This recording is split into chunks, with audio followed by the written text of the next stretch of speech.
Hello বন্ধুরা, আজকে আমি নিয়ে আসলাম আবারও নতুন একটি গল্প, যা শুনলে আপনারা হাতের কাজ করতে বাধ্য হবেন। তো হাতের কাছে টিস্যু নিয়ে বসে পড়ুন। বিশেষ অনুরোধ, আপনারা প্রত্যেকেই আমার গল্প শোনেন, কিন্তু চ্যানেলটি সাবস্ক্রাইব করেন না। অবশ্যই চ্যানেলটিকে সাবস্ক্রাইব করুন এবং গল্পে মনোযোগ দিন। তো চলুন শুরু করি গল্পটি। আমার নাম নিশি।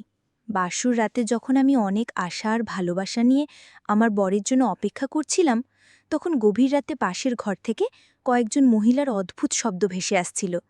সেই শব্দ শুনে আমি মনে সাহস জুগিয়ে ঘর থেকে বেরিয়ে পাশের ঘরে উঁকি মারতেই আমার মাথায় যেন আকাশ ভেঙে পড়ল। কারণ আমার স্বামী আমাকে ছেলে ৬ জন অচেনা মহিলার সঙ্গে আপত্তিকর অবস্থায় সময় কাটাচ্ছিল। শুধু তাই নয়, সে ওই মহিলাদের সঙ্গে এমন আচরণ করছিল যা ভাষায় প্রকাশ করার মতো নয়। অথচ আমার স্বামী তো আমাকে ভীষণ ভালোবাসার কথা বলেছিল। তার সত্ত্বেও কী কারণে সে আরও ৬ জন মহিলার সঙ্গে এমন সম্পর্ক তৈরি করেছিল, সেই ভয়ানক সত্যটাই আজ আমি আপনাদের শোনাব। বিয়ের প্রায় ৩ বছর পর আমি জানতে পারি যে আমি ছাড়াবো আমার স্বামীর আরও ৬ জন স্ত্রী গর্ভবতী, এবং তাদের সন্তানের বাবা আমার স্বামী। এই সত্যিটা জানার পর আমার পায়ের তলার মাটি সরে গিয়েছিল। আসলে আমার স্বামীর রকি পেশায় একজন ডাক্তার ছিল। আমাদের যখন বিয়ে ঠিক হয়, তখন আমরা শুধু এটুকুই জানতাম যে ছেলেটি একটি সরকারি গ্রামে হাসপাতালে চাকরি করে। বিয়ের পর আমিও স্বামীর সঙ্গে গ্রামের একটি ভাড়া বাড়িতে চলে এসেছিলাম। আমার শ্বশুরবাড়ি সেখান থেকে প্রায় ৫ ঘন্টার পথ ছিল। বিয়ের পর আমার জীবনটা বেশ ভালোই কাটছিল। আমি আমার স্বামীর সঙ্গে খুব সুখে ছিলাম। যে বাড়িতে আমরা ভাড়া থাকতাম, তার পাশের বাড়ির এক ভাবির সঙ্গে আমার খুব ভালো বন্ধুত্ব হয়ে যায়। এইভাবেই প্রায় ১ বছর কেটে যায়। আমি আমার স্বামীর সঙ্গে এতটাই খুশি ছিলাম যে বাবার বাড়ি যেতেও মন চাইত না। আমাদের পাশের বাড়ির ভাবি যখনই আমাদের বাড়ি আসতেন, আমি তার সামনে আমার স্বামীর প্রশংসায় পঞ্চমুখ থাকতাম। আমাদের মধ্যে এতটাই গভীর সম্পর্ক তৈরি হয়েছিল যে আমরা একে অপরের সঙ্গে ভালো-মন্দ রান্না বা যে কোনো জিনিস ভাগ করে নিতাম। আমার স্বামী সারাদিন হাসপাতালে ব্যস্ত থাকলেও বাড়িতে ফেরার সঙ্গে সঙ্গেই আমাকে অনেক আদর আর ভালোবাসা দিত। সে খুব ভালোভাবে জানত কিভাবে একজন স্ত্রীকে নিজের নিয়ন্ত্রণে রাখতে হয়। আমি ভাবতাম আমার স্বামী আমাকে ছাড়া আর কিচ্ছু বোঝে না। এইভাবেই প্রায় ২টা বছর কেটে যাওয়ার পর একদিন পাশের বাড়ির ভাবি আমাকে ঠাট্টা করে বলেছিলেন, আরে নিশি, তুমি তোমার বরকে একটু বেশি বিশ্বাস করে ফেলেছ। দেখো, তোমার এই বিশ্বাস যেন কোনোদিন ভেঙে না যায়। বরের ওপর একটু নজর রেখো, নইলে ভবিষ্যতে পস্তাতে হবে। আমি তখন হেসে গর্বের সঙ্গে ভাবিকে বলেছিলাম যে আমার বরের মতো সৎ মানুষ আর দুটি হয় না।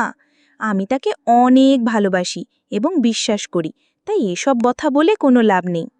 ভাবিও তখন মুচকি এসে বলেছিলেন, দেখো, তোমার এই অন্ধবিশ্বাসী যেন তোমার ক্ষতির কারণ না হয়। কিন্তু আমি ভাবির কোনো কথাই গায়ে মাখিনি, কারণ আমার স্বামীর প্রতি আবার বিশ্বাস ছিল অটুট। কিন্তু সেদিন রাতে যখন আমার স্বামী অনেক দেরি করে বাড়ি ফিরেছিল, তখন তার আচরণে কেমন যেন একটা পরিবর্তন লক্ষ্য করলাম। প্রতিদিন সে বাড়ি ফিরেই আমাকে জড়িয়ে ধরত, কিন্তু সেদিন তার হাবভাব দেখে মনে হচ্ছিল সে আমার থেকে কিছু একটা লুকাচ্ছে। আমি তার কাছে যেতেই তার গলার কাছে একটা লাল দাগ দেখে চমকে উঠলাম। দাগটা দেখে মনে হচ্ছিল কেউ যেন নখ দিয়ে আছড়ে দিয়েছে। আমি দাগটার ব্যাপারে জিজ্ঞেস করতেই সে ভীষণ ঘাবড়ে গিয়ে জামার কলার দিয়ে সেটা ঢাকার চেষ্টা করল এবং আমাকে মিথ্যে বলল যে একজন মানসিক ভারসাম্যহীন রোগী তাকে আক্রমণ করেছিল। এরপর আর বেশি কিছু জিজ্ঞেস করার আগেই আমার স্বামী আমাকে ভালোবেসে জড়িয়ে ধরে আমার কপালে চুমো দিয়ে বলল, নিশি, অনেক রাত হয়েছে, আমার খুব খিদে পেয়েছে, খেতে দাও। তারপর আমরা দুজনে মিলে অনেক গল্প করব। এর কিছুদিন পরেই আমি গর্ভবতী হলাম। আমি মা হতে চলেছি।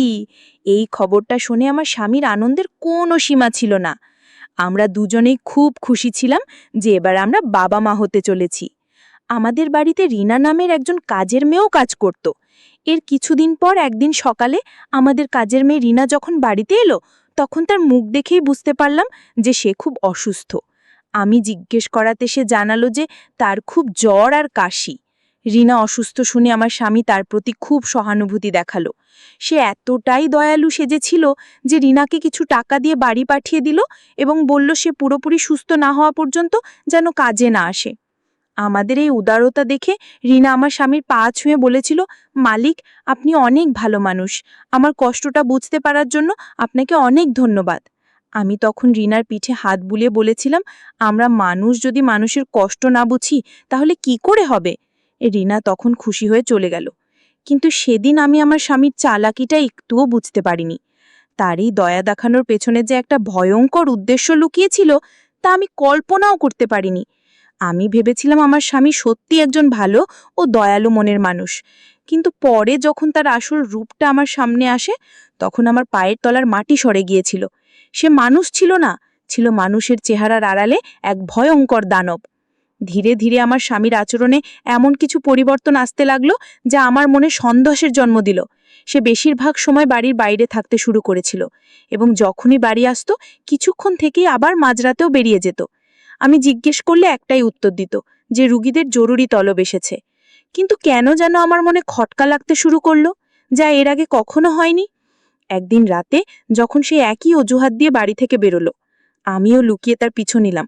আমার মনের সন্দেহটা সত্যি নাকি ভুল তা যাচাই করার জন্যই এই কাজটা করেছিলাম। কিন্তু আমার স্বামীর কার্যকলাপ দেখে আমি হতভম্ব হয়ে গেলাম। আমি স্বপ্নেও ভাবতে পারিনি যে সে আমাকে এইভাবে ঠকাবে। সে গ্রামের ভেতরের দিকে জঙ্গলের মধ্যে দিয়ে গাড়ি চালিয়ে নিয়ে গিয়ে একটা পুরনো বাড়িতে ঢুকে পড়ল। সে টেরও পায়নি যে আমি তার পিছু নিয়েছি। আমি বুঝতে পারছিলাম না যে রুগী দেখার থাকলে এই ঘন জঙ্গলের পুরনো বাড়িতে সে কি করছে, কারা থাকে এই বাড়িতে। আমার মনে তখন ভাবির বলা কথাগুলো বারবার ঘুরপাক খাচ্ছিল, যে কোনো মানুষকে অন্ধের মতো বিশ্বাস করতে নেই। অনেক ভাবনা চিন্তা করে আমিও জঙ্গলের ভেতরেই বাড়িটার দিকে এগিয়ে গেলাম। বাইরে থেকে বোঝার চেষ্টা করছিলাম ভেতরে কি হচ্ছে, কিন্তু বাড়িটা চারদিক থেকে বন্ধ থাকায় কিছুই দেখা যাচ্ছিল না। অবশেষে একটা জানালা দেখতে পেয়ে সেটা খোলার চেষ্টা করে বুঝলাম তাও ভেতর থেকে বন্ধ। শেষ পর্যন্ত মনের সব সাহস এক করে সদর দরজা দিয়ে ভেতরে ঢুকতেই আমি যা দেখলাম তাতে আমার দুনিয়াটাই ওলটপালট হয়ে গেল। ভেতরে প্রবেশ করতেই যা দেখলাম তাতে আমার পায়ের নিচের মাটি সরে গেল। সেখানে ৬-৭ জন গর্ভবতী মহিলাকে দেখতে পেলাম। আমি কিছুই বুঝতে পারছিলাম না যে তারা এখানে কি করছে। এরপর ভেতরের একটা ঘরে উকি দিতেই আমি আমাদের কাজের মেয়ে রিনাকে দেখতে পেলাম। তাকে ওখানে দেখে আমি আরো অবাক হলাম। ঠিক তখনই আমি যা দেখলাম তাতে আমার শির ধারা দিয়ে একটা ঠান্ডা স্রোত বয়ে গেল। আমার স্বামী জোর করে ইনজেকশনের মাধ্যমে অসহায় মেয়েদের গর্ভবতী হতে বাধ্য করত। আমার বাড়ির কাজের মেয়েকেও সে জোর করে এখানে নিয়ে এসেছিল একই উদ্দেশ্যে।